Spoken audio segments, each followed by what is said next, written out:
Hello everyone, welcome back. Let's begin with the new question. The question says evaluate integral 0 to 1 divided by root of 1 plus root x dx. Very important question. Without wasting any time, let's quickly begin with the solution. First of all, whatever integral is given, let's consider that integral as I. So we have I equals to integral 0 to 1 upon root of 1 plus root x dx.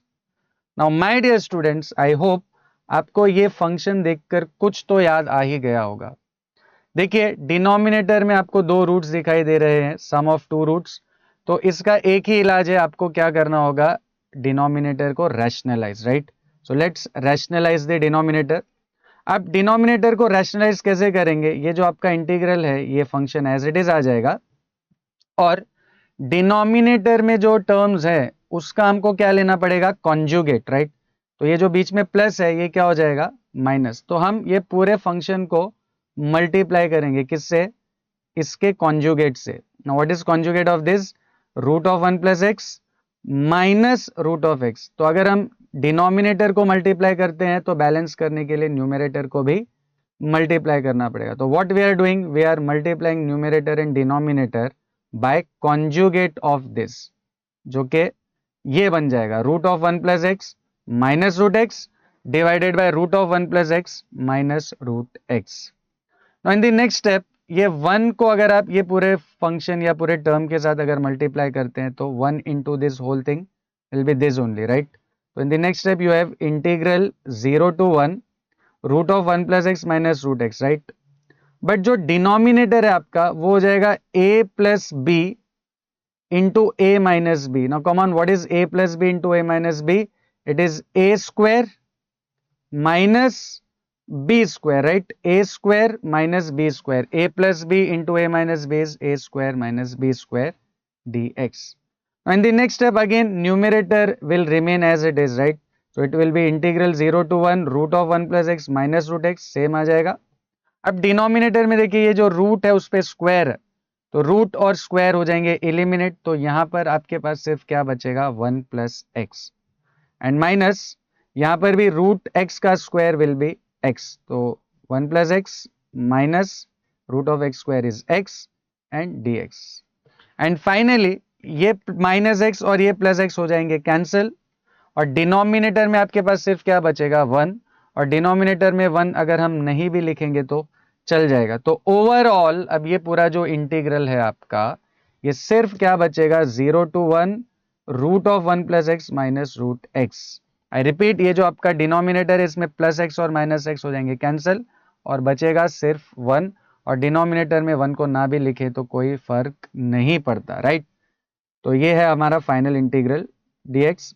अब हमको सिर्फ क्या करना है, इनको appropriately integrate करना है।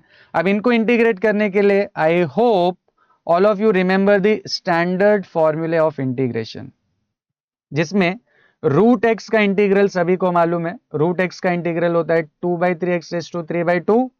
ये स्टैंडर्ड फॉर्म में। अगर कॉम्पोजिट फॉर्म में root of a x plus b d x है तो उसका इंटीग्रल हो जाएगा 2/3 a x plus b the whole raise to 3/2 divided by a. ये जो a से डिवाइड किया है वो a है x का कोएफिशिएंट, राइट। तो जब भी कॉम्पोजिट फॉर्म में हो तो जो भी आपका आंसर है उसको you have to divide by coefficient of x। तो यहां पर देखिए ये जो हमारा फंक्शन है ये इसके साथ मैच कर रहा है, राइट।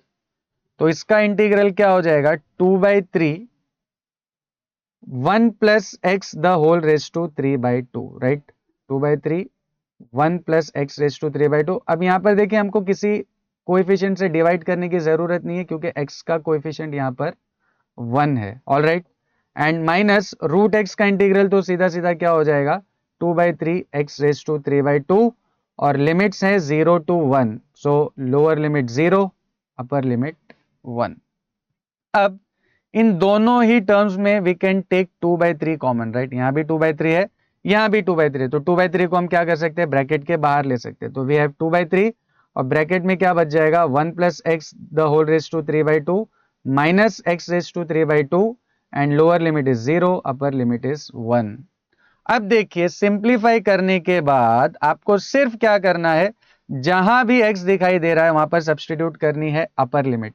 मतलब ये x और ये x दोनों की जगह पर क्या आ जाएगा, upper limit that is 1. So 2/3 as it is, और सबसे पहले क्या सब्स्टिट्यूट करेंगे, अपर लिमिट, तो 1 प्लस 1/3/2 माइनस 1/3/2, करेक्ट.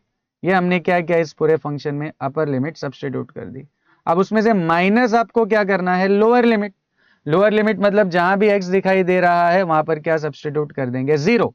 तो हो जाएगा 1 plus 0 the whole raise to 3/2 minus 0/3/2, upper limit minus lower limit. And the next step, this 2/3 will remain as it is. अब ये 1 plus 1 हो जाएगा 2, तो it will be 2/3/2, right? 2/3/2 और 1 anything क्या होता है, 1 ही होता है. तो ये पूरा ओवरऑल बन जाएगा 2/3/2 माइनस 1, राइट. और ये पूरे ब्रैकेट में देखिए आपके पास सिर्फ 1 plus 0 is 1 and 1/3/2 will be 1 only, और ये तो 0 है, तो इस पूरे ब्रैकेट में हमारे पास सिर्फ क्या बचता है, 1 बचता है. तो माइनस, और ये पूरे ब्रैकेट का 1, और ये ब्रैकेट क्लोज, राइट. अब 2/3/2, 2/3/2 मतलब पहले तो आपको क्या करना है, 2 का क्यूब, राइट. 2 का क्यूब, 2 का cube is 2 into 2 into 2, 2 into 2 into 2 is 8, और क्योंकि अपॉन 2 भी है तो उस 8 का करना है स्क्वायर रूट. तो 2 का क्यूब 8 एंड देन 8 का स्क्वायर रूट इज 2√2, राइट. तो ओवरऑल ये जो वैल्यू है ये बन जाएगी 2√2, और ये -1 एंड -1 दिख रहा है, -1 एंड -1 हो जाएगा -2. तो नेक्स्ट स्टेप में दिस विल रिमेन 2/3, ये पूरा हो जाएगा 2√2 and -1 and -1 will be -2. And finally in the last step, यहां भी 2 है और यहां भी 2 है, तो 2 को हम क्या कर सकते हैं, कॉमन बाहर ले सकते हैं. तो 2/3 और ये जो 2 कॉमन लेंगे उसको मल्टीप्लाई करोगे तो 2/3 इंटू 2 से हो जाएगा 4/3, and inside the bracket you will be left with √2 minus 1. I hope this is clear to everyone. See you in the next video.